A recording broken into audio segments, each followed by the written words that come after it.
In the year 1609, Galileo Galilei, then a professor in Padua, heard rumors about a strange device invented in Holland, a tube of glass that could make distant objects appear close. He didn't just copy it, he perfected it. With his own hands, he ground and polished lenses, creating telescopes far more powerful than anything before. When he pointed it to the night sky, the universe revealed its secrets. On the moon, he saw rugged mountains and deep craters, proving it was not a flawless heavenly orb, but a world scarred like Earth. On the sun, he observed dark, shifting spots, showing that even the great star was not immutable, but dynamic and imperfect. Turning to Jupiter, he saw 4 bright points of light dancing around the planet.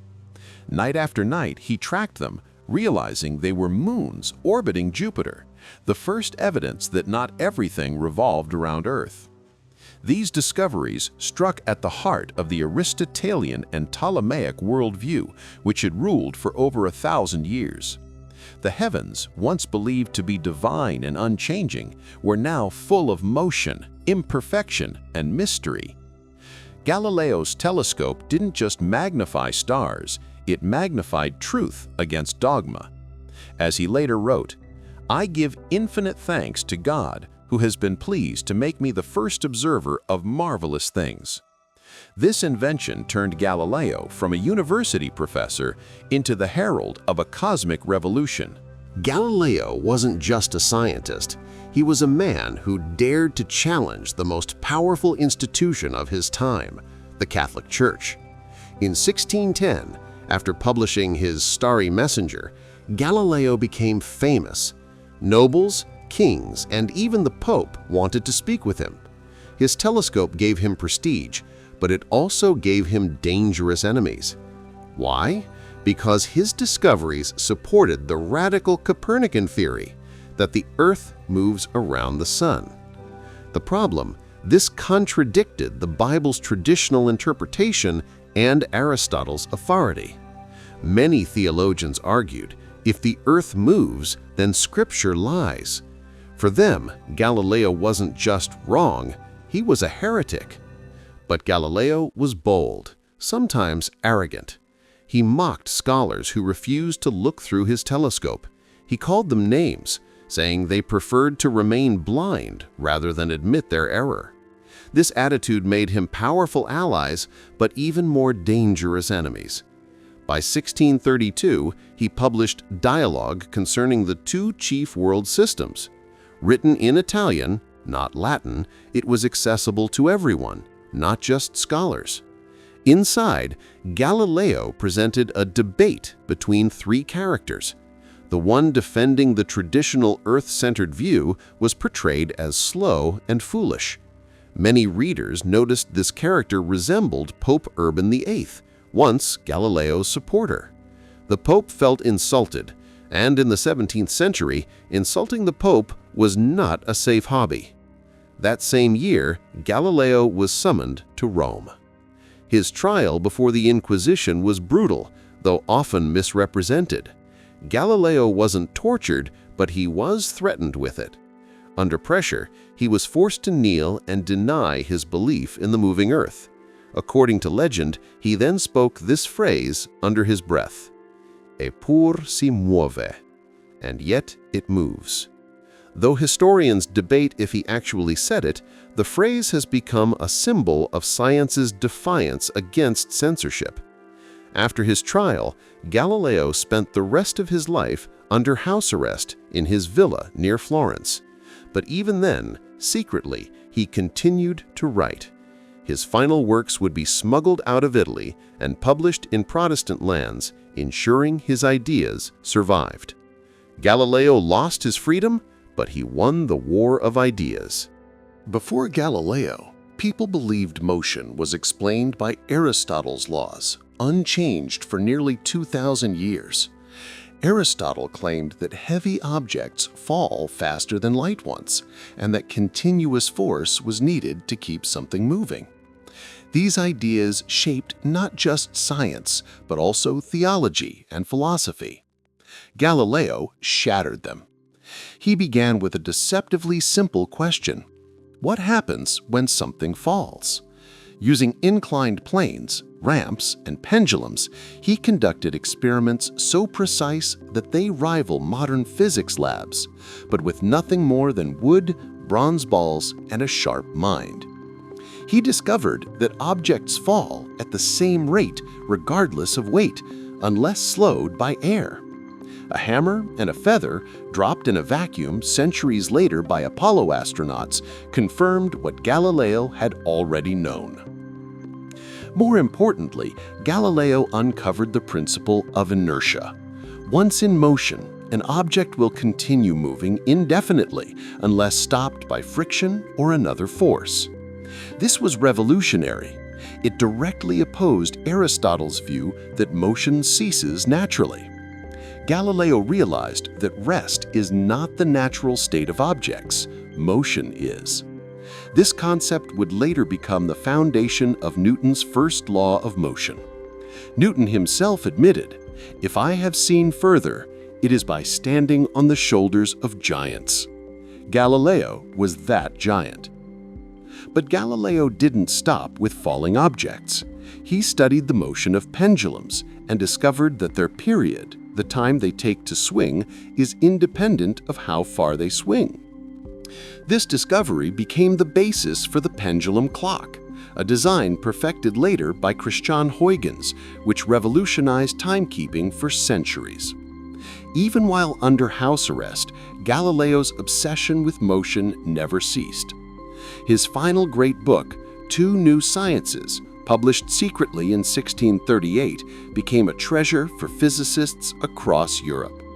In it, Galileo laid the foundation for mechanics, material strength, and kinematics, effectively giving birth to modern physics. For a man silenced by the church, his voice spoke louder than ever through his equations. When most people think of Galileo, they picture him with a telescope staring at the heavens. But Galileo wasn't only a pioneer of astronomy and mechanics. He also tried to answer one of humanity's most mysterious questions: what is light?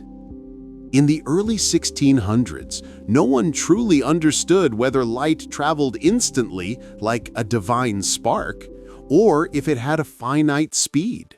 Some philosophers argued it must be instantaneous. After all, when you open your eyes, the world appears immediately.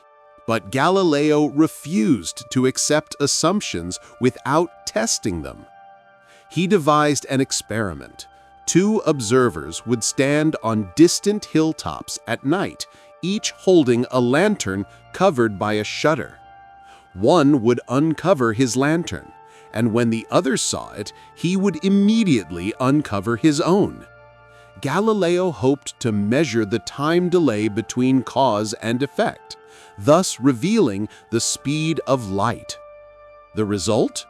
No delay could be detected.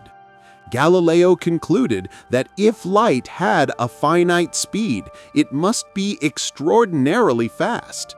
He couldn't measure it, but he dared to suggest it wasn't infinite, a radical idea at the time.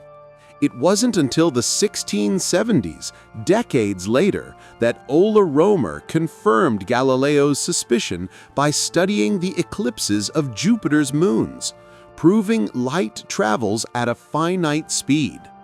Today, we know that speed: 299,792 kilometers per second.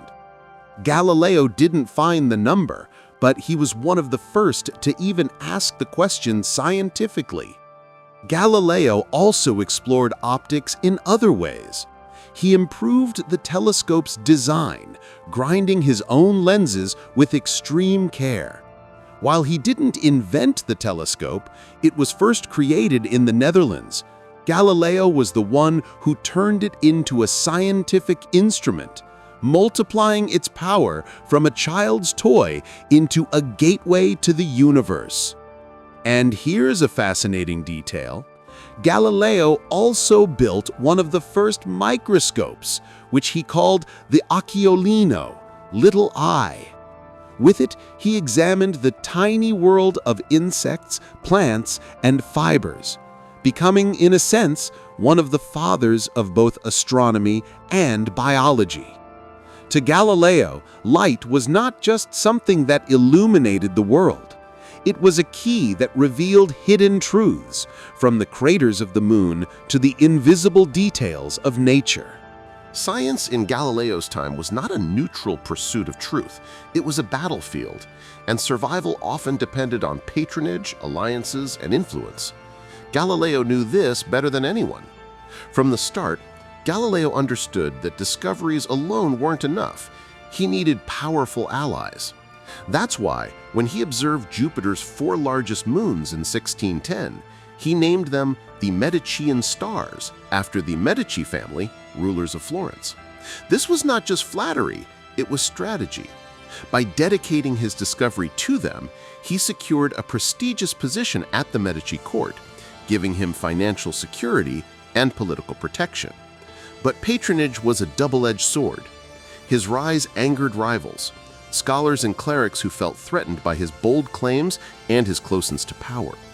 Galileo's enemies began to whisper that he was arrogant, reckless, and dangerous to tradition.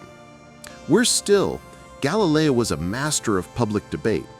Instead of quietly publishing in Latin for scholars, he often wrote in Italian, making his works accessible to common people. He turned scientific arguments into public spectacles, humiliating his opponents in print. While this made him beloved by many, it also fueled the resentment that would later lead to his trial. His relationship with the papacy was equally complicated. Early on, Galileo had friends in high places, including Pope Urban VIII, who admired his work. But Galileo's dialogue concerning the 2 chief world systems pushed those friendships past breaking point. The foolish character in the book who defended the Earth-centered model was widely interpreted as a parody of the Pope himself. Whether intentional or not, it was a political disaster. Galileo wasn't just battling outdated ideas. He was caught in a storm of ego, politics, and power struggles. When the Inquisition put him on trial, it wasn't only about science versus religion, it was about silencing a man who had become too influential, too sharp-tongued, and too dangerous to the status quo. Yet, even under house arrest, Galileo's financial instincts didn't fail him. His final book, 2 New Sciences, was smuggled to Protestant Holland, where the Catholic Church's authority couldn't reach. In this way, Galileo turned politics into a weapon to protect his science. Galileo wasn't just a scientist, he was a survivor in a world where knowledge could cost you everything. We often imagine Galileo as a pure man of reason, the cold, rational father of science. But in truth, Galileo lived in a world where science, astrology, and mysticism overlapped, and he wasn't immune to these influences. In his time, astrology was not dismissed as pseudoscience. Universities taught it alongside mathematics and medicine. Galileo himself cast horoscopes for wealthy patrons, nobles, and even his students. Surviving documents show charts he prepared, including one for the Grand Duke of Tuscany. This wasn't just superstition. Astrology was a way to secure income and favor, just as astronomy had been with the Medici family. But Galileo wasn't blindly mystical. He mocked some of astrology's wilder claims. For example, he wrote that predicting a person's fate solely from the stars was absurd. Yet he admitted that celestial bodies might influence tides, weather, and even human temperaments. This mix of skepticism and practicality reveals a Galileo navigating between science and tradition. Galileo's religious beliefs were also complex. He was a devout Catholic, but one who saw no conflict between faith and science. He argued that the Bible taught how to go to heaven, not how the heavens go. To him, Scripture was a moral guide, while nature was God's true book, written in the language of mathematics. Here's another curious fact. Galileo was fascinated by mystical geometry and proportions. He studied harmonies in music, architecture, and the human body, believing they revealed divine order. This connected him with a long line of thinkers, from Pythagoras to Leonardo da Vinci. And then there's the mystery of Galileo's pendulum and the human heart. According to legend, while watching a swinging lamp in Pisa's cathedral, he realized the pendulum's rhythm mirrored the human pulse. He even designed an early device, the pulsologium, to measure heartbeats, blending science, medicine, and a touch of mysticism about life's rhythm. Galileo wasn't the narrow-minded rationalist of legend. He was a man of his time, willing to explore astrology, religious symbolism, and mystical patterns even as he revolutionized physics. The irony is striking. While the Church accused him of heresy, Galileo himself believed that by studying the universe, he was reading the handwriting of God. The telescope is what made Galileo immortal. But few people realize it also sparked one of the fiercest battles of rivalry and reputation in early science. The telescope itself was not Galileo's invention. In 1608, a Dutch spectacle maker, Hans Lippershey, built the first known version. News of this spyglass spread across Europe.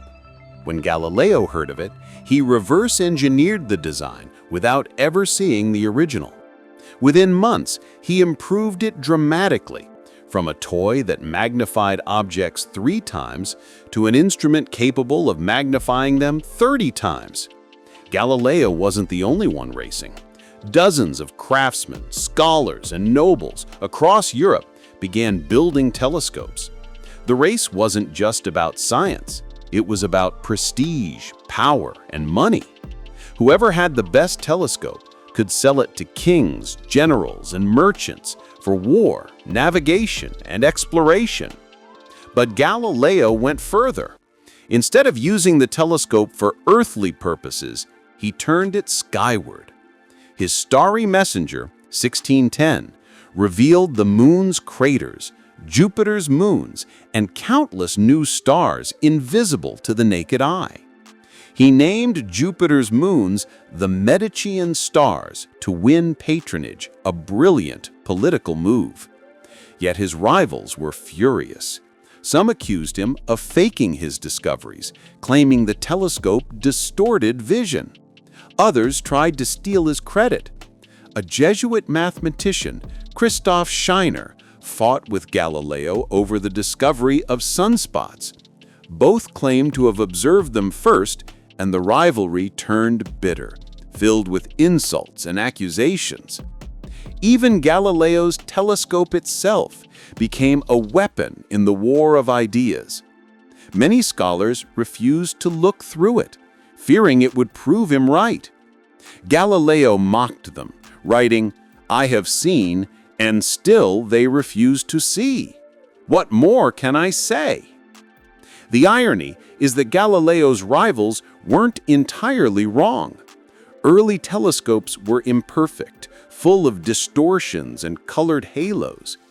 But Galileo's genius was in interpretation. He looked beyond the flaws to see patterns, laws, and truths. In the end, the telescope wars were not just about who built the best instrument, but who controlled the narrative of truth. Galileo understood that science was not only discovery, it was persuasion. And in that war, his voice was louder than any lens. Galileo once said that the tides of the sea were the final and ultimate proof that Earth moved around the sun. He was passionate about this idea, and he argued it with such force that he dismissed all critics. But here's the twist: Galileo was wrong. In his book, Dialogue Concerning the Two Chief World Systems, 1632, Galileo explained the tides by using Earth's motion. He compared it to water sloshing in a container. As the Earth rotated and revolved, he claimed, the seas were forced back and forth, creating tides. For Galileo, this was elegant and decisive proof of heliocentrism. But the truth, which we know today, is very different. Tides are caused not by Earth's movement, but by the gravitational pull of the moon and the sun. Galileo refused to accept this explanation because he rejected the idea of action at a distance, forces working without direct physical contact. To him, that sounded like magic, not science. What's fascinating is that Galileo's error was more than a mistake.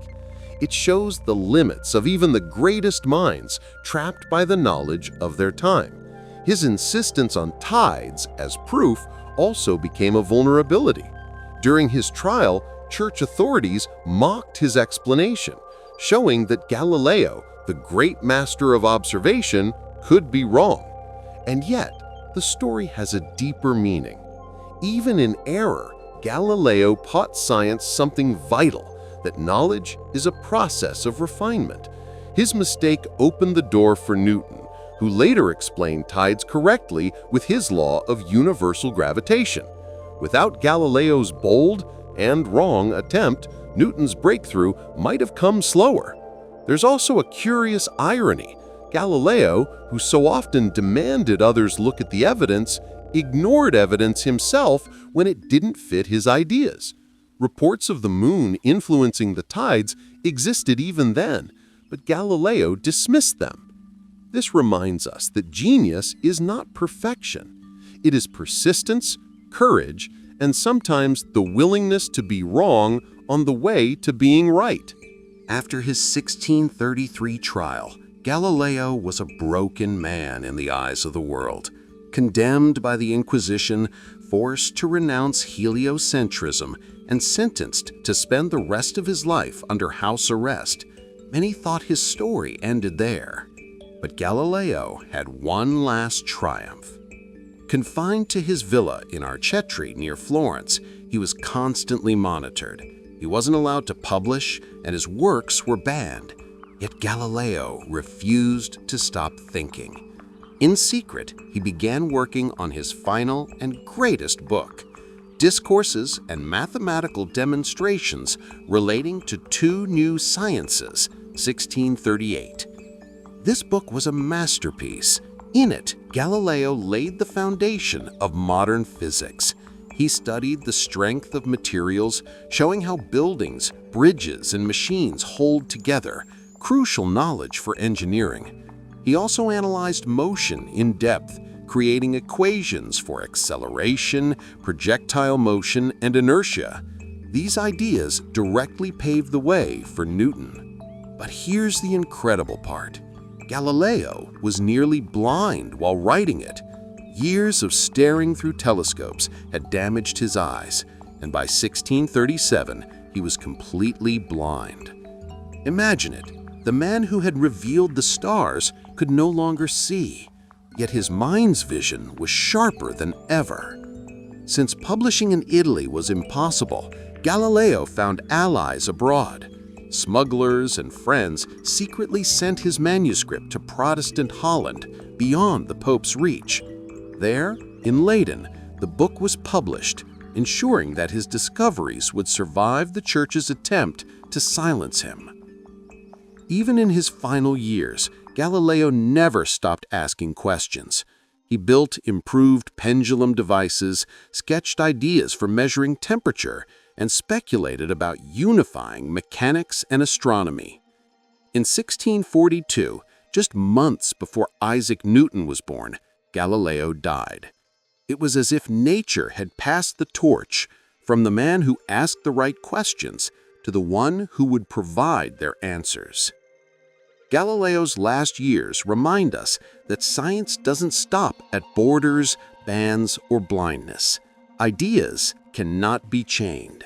Galileo's death in 1642 could have been the end of his story. The Church had silenced him, his books were banned, and he died under house arrest. But history had other plans. His ideas were too powerful to stay buried. The works smuggled to Holland spread across Europe, inspiring a new generation of scientists. Isaac Newton would later build on Galileo's studies of motion and inertia, uniting them into the laws of gravity. Galileo didn't just change astronomy, he gave birth to modern physics. But his legacy wasn't only scientific. Galileo became a symbol of intellectual freedom. He embodied the fight against dogma, a man who dared to question authority even at the risk of his life. His trial became one of the most famous clashes between science and religion. Ironically, it took the Catholic Church more than 350 years to admit its mistake.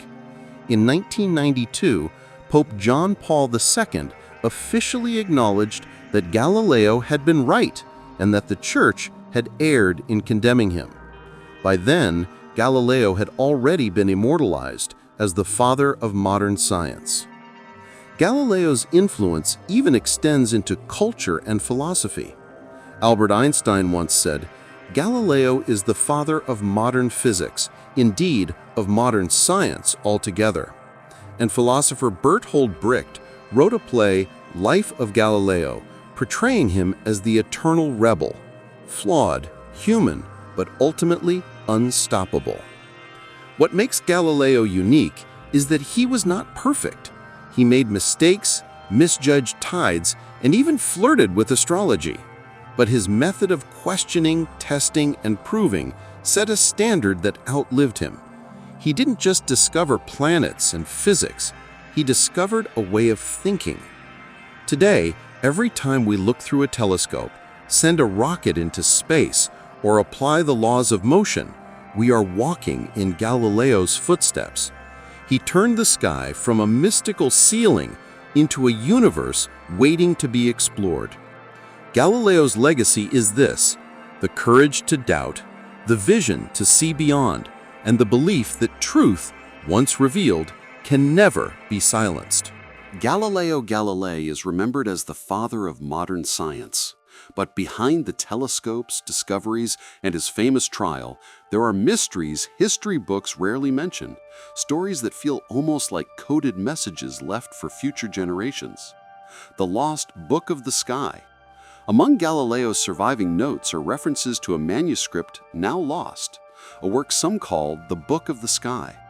According to scholars, it may have contained astronomical diagrams far beyond his time, even vague predictions about planets like Neptune and Pluto, centuries before they were found. Where this manuscript went, no one knows.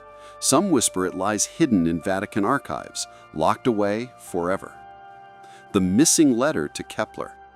Galileo exchanged many letters with Johannes Kepler, yet one crucial letter vanished.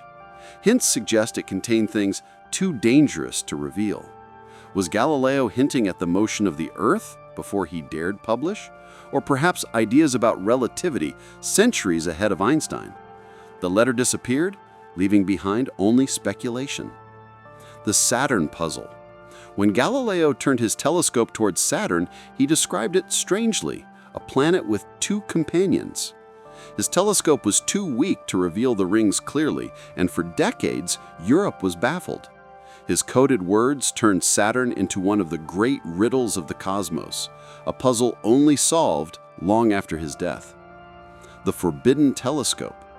Some accounts suggest Galileo built a far more powerful telescope than the one we know about. It could have revealed more than Jupiter's moons, perhaps details the Church was not ready to accept. After his trial, rumors claim this mysterious instrument disappeared, possibly seized by the Inquisition. The cryptic anagrams. Galileo loved secrets. Often when he made a discovery, he scrambled it into Latin anagrams to keep the truth hidden until he was ready to claim it. Some of these have been decoded, like his first sighting of Saturn's odd shape, but others remain unsolved to this day. What hidden discoveries still lie encoded in his forgotten notes? Buried in shame, reburied in glory. When Galileo died in 1642, the Church refused him a proper burial for being a heretic. He was laid to rest quietly, almost in disgrace. Nearly a century later, his body was moved to a grand tomb in Santa Croce, Florence, right next to Michelangelo. But during the reburial, something bizarre happened. Admirers stole his finger, a vertebra, and even a tooth. Today, these relics are displayed in museums, treated almost like holy remains of science. The prophecy of death. As if destiny itself was playing a cosmic trick, Galileo died in January 1642. That same year, Isaac Newton was born, the man who would carry science into a new age. Some say Galileo knew his time was ending, whispering to students that his light would pass to another.